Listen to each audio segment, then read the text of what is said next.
I was 160 pounds in January 2021, but this is not the first time I've done this. I went from 174 to 138 back in 2015, but gained it back. And we're gonna talk about some things I changed in my mindset. I hope that this helps someone out there because this really changed me. Fitness was never something I was excited about or cared about doing. It's just something I did to look a certain way that felt acceptable, that felt like I had value. I always felt like people just took me more seriously when I was more fit. It was a source of a lot of insecurity. My all-time high was 174 pounds. To put that into perspective, I am just under 5'7". That is not morbidly obese, but it's definitely overweight. It's uncomfortable. It makes clothing shopping extremely unpleasant. It made me very uncomfortable in my skin. I felt always tired and sluggish, and it was just not, no. I worked out for 4 to 5 months. I ate properly. I did everything that you're supposed to do to lose weight properly, except I did not care about having a healthy lifestyle. I just wanted the body, and that was it. Like, I was like, okay, I'm done here. Now that I've gotten back down to 135 pounds now this time, I have come to realize that your mind loves familiarity, loves routine, loves being an autopilot, loves to default. And if working out does not become your default at some point in time, then you will gain the weight back. And it's not just working out, it's also how you eat, how you sleep, how you control your stress levels. It doesn't have to be hard. Actually, get it out of your head that it's something that's hard to do, because if you think it's hard now, then you're probably not gonna do it. We don't want to do things that we feel like we'll fail at. They just gotta be slightly challenging, but not too much, you know? So you can implement really small changes in your life that will help you in the long run. These are some things that I did before I started really actively working out.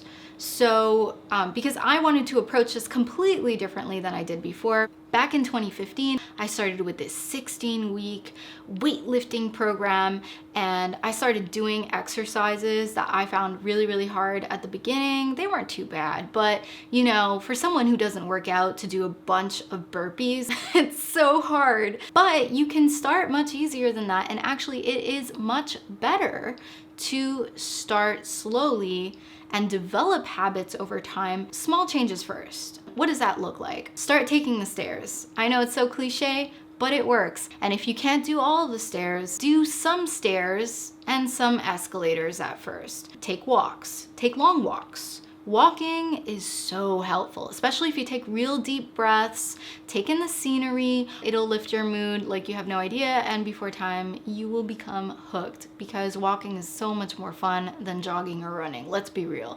I still don't understand people who get runner's high. I don't understand, y'all. I don't. I started doing 10 to 15 minute long workout videos every day, and I started by only doing one a day.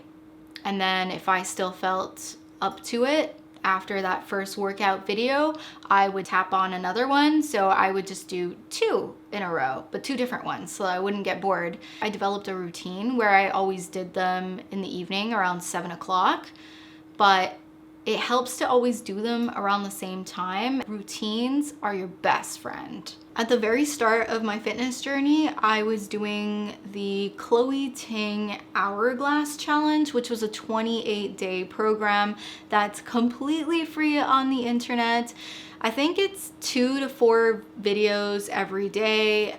There's a couple of rest days throughout the weeks. So it's not like you're working out every single day, but you're working out most days. And that just really helped to establish a routine for me. And I started to crave the exercise. And then when those got too easy, because they started to feel like, okay, I need to challenge myself a little bit, I moved on to MadFit videos. Brutal. I have 7 exercises left. I was already sweating in the first 15 minutes. That's my workout setup. I would have HIIT workouts and would tag it with either an arm or a lower body, like a booty and legs workout. Depending on what day it was, I would focus on different body parts, but always incorporate a HIIT or a full body workout at the beginning. My body got so much better. I bought 10-pound dumbbells back in October 2020, and I've been using them ever since. This summer, I really scaled back on working out just because it was crazy hot. We had 3 heat waves, but I made sure to stay active in other ways. I noticed that when I wasn't working out as hard, I wasn't as hungry, and therefore I would just moderate what I was eating a bit, but nothing too crazy. I just listened to my body in terms of what I wanted to eat. And I know that sounds like something a lot of people say, listened to my body and knew what to eat. If you aren't sensitive enough to insulin, you can't listen to your body unless you've been eating healthy for quite a while. That's something that takes time. Start drinking tea, water, have your coffee. Instead of doing it cold turkey, add a little bit less sugar to your coffee if that's a thing that you like. Another way you can cut out those empty calories is by making your own salad dressings and your own sauces. Just be hyper aware of labels and check them out before you buy things. Check out the sugar contents and the sodium contents. Install an app like LifeSum or MyFitnessPal and actually track your calories for a few weeks. It gives you a better idea of what you're actually eating, because it can be so surprising that a tablespoon of olive oil can be anywhere between 100 and 120 calories. Olive oil is amazing though. Never stop consuming that. Another significant difference that I've noticed is I have really improved in cooking since I started to pay more attention to ingredients. I've delved into using more herbs and spices. I've watched so many cooking tutorials on YouTube and actually tried to practice my favorite takeout meals. And it's just been such a great experience. I enjoy it so much, and I never thought that I would be a person who loved exercising and loved cooking. My skin has gotten so much better since I started eating home-cooked meals as opposed to meals that are restaurant or takeout.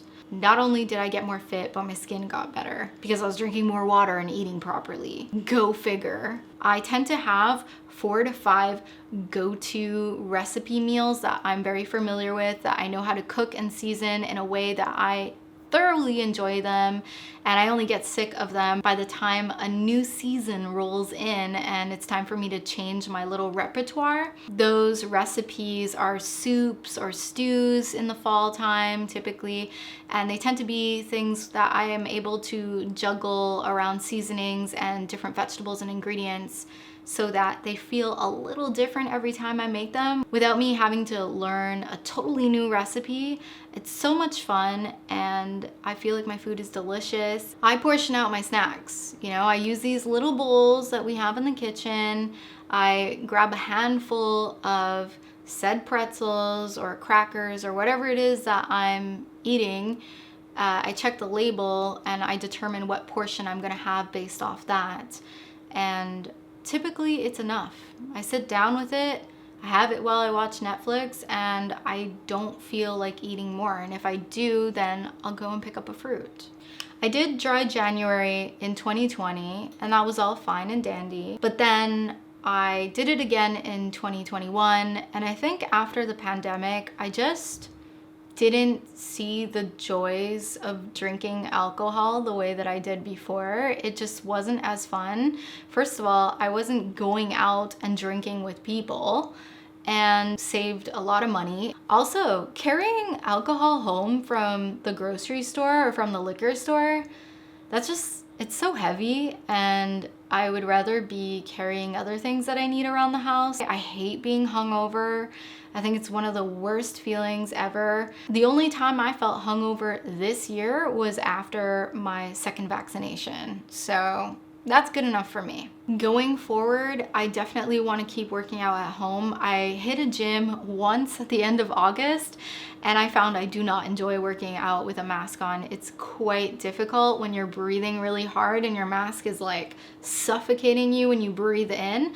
So for me, it just makes so much more sense to do body weight workouts or just use the free weights I have at home and just be a bit strategic about my home workouts. There's another YouTuber I really like. I will list her videos down below as well, or her channel.